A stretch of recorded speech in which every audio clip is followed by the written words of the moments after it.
قبر کی پہلی رات، پہلے 24 گھنٹوں کا احوال۔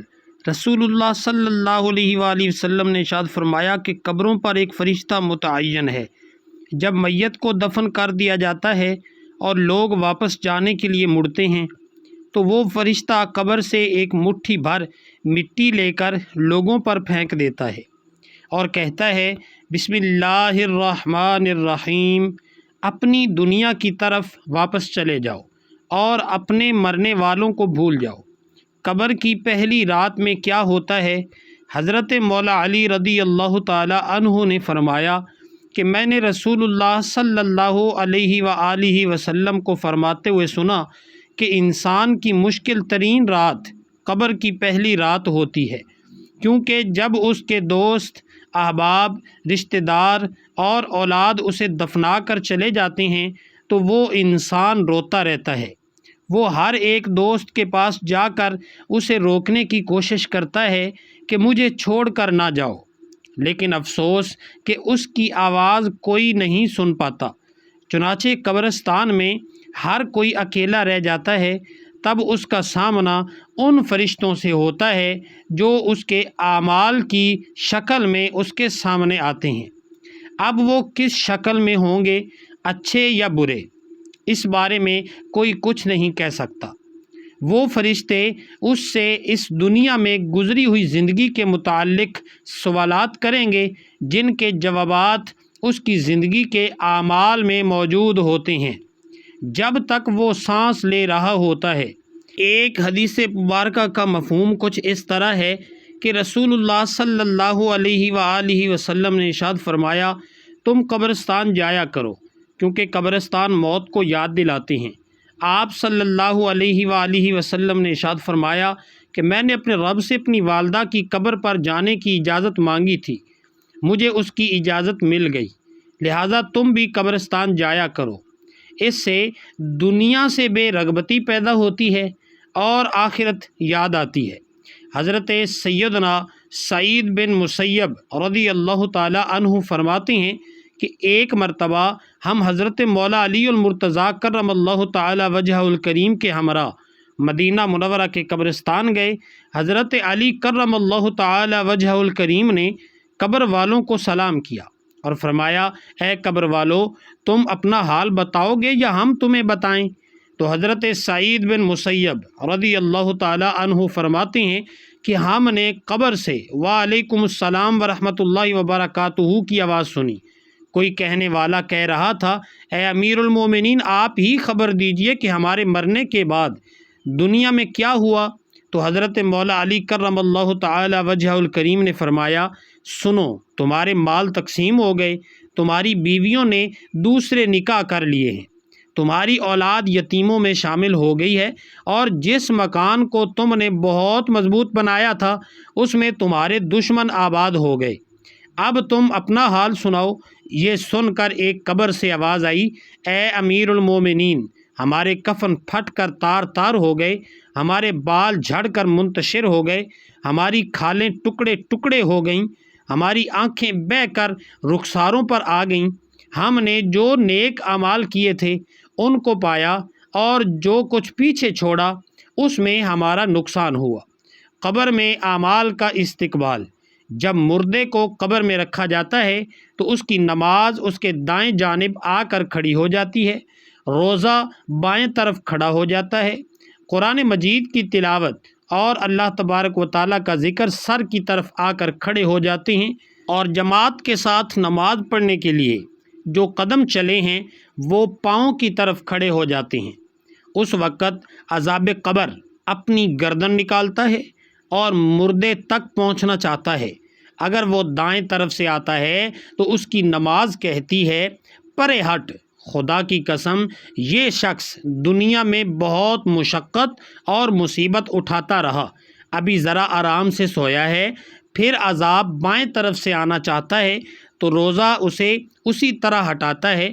پھر وہ سر کی طرف سے آتا ہے تو تلاوت قرآن اور ذکر الہی اسے روک دیتے ہیں۔ غرض یہ کہ وہ عذاب جس طرف سے بھی آنا چاہتا ہے اسے راستہ نہیں ملتا۔ یہ اس وجہ سے کہ اللہ تعالیٰ کے اس بندے نے اپنی زندگی میں دنیا کے اندر رہ کر یہ باتیں کی تھیں، لہٰذا وہ عذاب عاجز اور کمزور ہو کر واپس چلا جاتا ہے۔ اس کے بعد صبر جو ایک کونے میں کھڑا ہوتا ہے عبادتوں سے کہتا ہے میں تو اس انتظار میں تھا کہ اگر کسی طرف کی عبادت میں کچھ کمزوری ہو تو میں اس کی طرف ہمدردی کروں گا، مگر الحمدللہ تم نے مل کر اسے دفع کر دیا، لہذا اب میں اعمال کے ترازو میں اس کے کام آؤں گا۔ منکر اور نکیر کا آنا، قبر میں دو فرشتے جن کو منکر نکیر کہا جاتا ہے آتے ہیں۔ ان کی آنکھیں بجلی کی طرح چمکتی ہیں اور آواز بادل کی گرج کی طرح ہوتا ہے۔ ان کے دانت گائے کے سینگوں کی طرح باہر کو نکلے ہوتے ہیں، ان کے منہ سے آگ کی لپٹیں نکلتی ہیں، بال اتنے لمبے ہوتے ہیں کہ پاؤں تک لٹکتے ہیں، اور ان کے ایک کندھے سے دوسرے کندھے کا فاصلہ اتنا ہوتا ہے کہ کئی دن چل کر بھی ختم نہ ہو۔ مہربانی اور نرمی ان کے پاس بھی نہیں گزرتی، لیکن سختی کا معاملہ وہ مومنوں کے ساتھ نہیں کرتے۔ بہرحال ان کی ایسی ڈرونی شکل و صورت کی ہیبت ہی کیا کم ہے۔ ان دونوں کے ہاتھ میں ایک بہت بڑا لوہے کا ہتھوڑا ہوتا ہے، جسے اگر تمام دنیا کے جن اور انسان مل کر اٹھانا چاہیں تو اٹھانا تو درکنار، اسے ہلا بھی نہیں سکتے۔ وہ آ کر مردے سے کہتے ہیں بیٹھ جا، مردہ ایک دم اٹھ کر بیٹھ جاتا ہے اور اس کا کفن اس کے سر سے نیچے سرک جاتا ہے۔ وہ سوال کرتے ہیں تیرا رب کون ہے، تیرا دین کیا ہے، تیرا نبی کون ہے؟ نیک بندے کا جواب، اگر مردہ نیک ہوتا ہے تو وہ کہتا ہے میرا رب اللہ ہے جو وحدہ لا شریک ہے، میرا دین اسلام ہے اور میرے نبی حضرت محمد صلی اللہ علیہ وآلہ وسلم ہے۔ یہ سن کر وہ دونوں کہتے ہیں تو نے سچ کہا۔ پھر اس کی قبر کی دیواریں سب طرف سے ہٹا دی جاتی ہیں، جس سے وہ بہت وسیع ہو جاتی ہے۔ اس کے بعد فرشتے کہتے ہیں سر اٹھاؤ۔ جب مردہ سر اٹھاتا ہے تو اسے ایک دروازہ نظر آتا ہے جس میں جنت نظر آتی ہے۔ فرشتے کہتے ہیں اے اللہ کے دوست، وہ جگہ تیرے رہنے کی ہے، اس وجہ سے کہ تم نے اللہ تبارک و تعالیٰ کی اطاعت اور فرما برداری کی ہے۔ حدیث مبارکہ میں آتا ہے جس کا مفہوم کچھ اس طرح ہے کہ رسول اللہ صلی اللہ علیہ وآلہ وسلم نے ارشاد فرمایا قسم ہے اس ذات پاک کی جس کے قبضے میں میری جان ہے کہ مردے کو اس وقت ایسی خوشی ہوتی ہے جو کبھی ختم نہیں ہوگی۔ اس کے بعد فرشتے کہتے ہیں اپنے پاؤں کی طرف دیکھ۔ جب وہ دیکھتا ہے تو اسے دوزخ کا دروازہ نظر آتا ہے جس سے دوزخ کا حال نظر آتا ہے۔ فرشتے کہتے ہیں اے ولی اللہ، تو نے اس دروازے سے نجات پا لی۔ تو اس وقت بھی بندے کو اس قدر خوشی ہوتی ہے جو کبھی ختم نہیں ہوگی۔ تو ناظرین، اس کے بعد اس کی قبر میں 70 دروازے جنت کے کھل جاتے ہیں جن سے وہاں کی ٹھنڈی ہوا اور خوشبوئیں آتی رہتی ہیں، اور وہ قیامت تک ان بہاروں میں رہتا ہے۔ کیسی خوش نصیبی ہوگی اس روح کی جس کے ساتھ اللہ تبارک و تعالیٰ اپنی مہربانی اور رحم و کرم کا سلوک فرمائے گا۔ نافرمان بندے کا انجام، جب نافرمانی کرنے والا قبر میں رکھا جاتا ہے تو قبر اس کے لیے اتنی تنگ ہو جاتی ہے کہ اس کی پسلیاں دوسری طرف کی پسلیوں میں گھس جاتی ہیں۔ اس پر کالے سانپ مسلط کر دیے جاتے ہیں جو اس کی ناک اور پاؤں سے کاٹنا شروع کرتے ہیں، یہاں تک کہ دونوں طرف کے سانپ درمیان میں آ کر مل جاتے ہیں۔ پھر اس کے پاس 2 فرشتے جن کا نام منکر اور نکیر ہے قبر میں آتے ہیں۔ وہ پوچھتے ہیں تیرا رب کون ہے، تیرا دین کیا ہے، تیرا نبی کون ہے؟ وہ ہر سوال کے جواب میں کہتا ہے میں کچھ نہیں جانتا۔ اس پر وہ گرز اس قدر زور سے مارتے ہیں کہ اس کے گرد چنگاریاں قبر میں پھیل جاتی ہیں۔ اس کے بعد اس سے کہتے ہیں اوپر دیکھ۔ تو ناظرین، جب وہ اوپر کی طرف دیکھتا ہے تو جنت کے باغ اور بہار نظر آتے ہیں۔ فرشتے اس نافرمان سے کہتے ہیں اے اللہ تبارک و تعالیٰ کے دشمن اور نافرمان، اگر دنیا میں تو اللہ کی اطاعت اور فرما برداری کرتا تو یہ تیرا ٹھکانہ ہوتا۔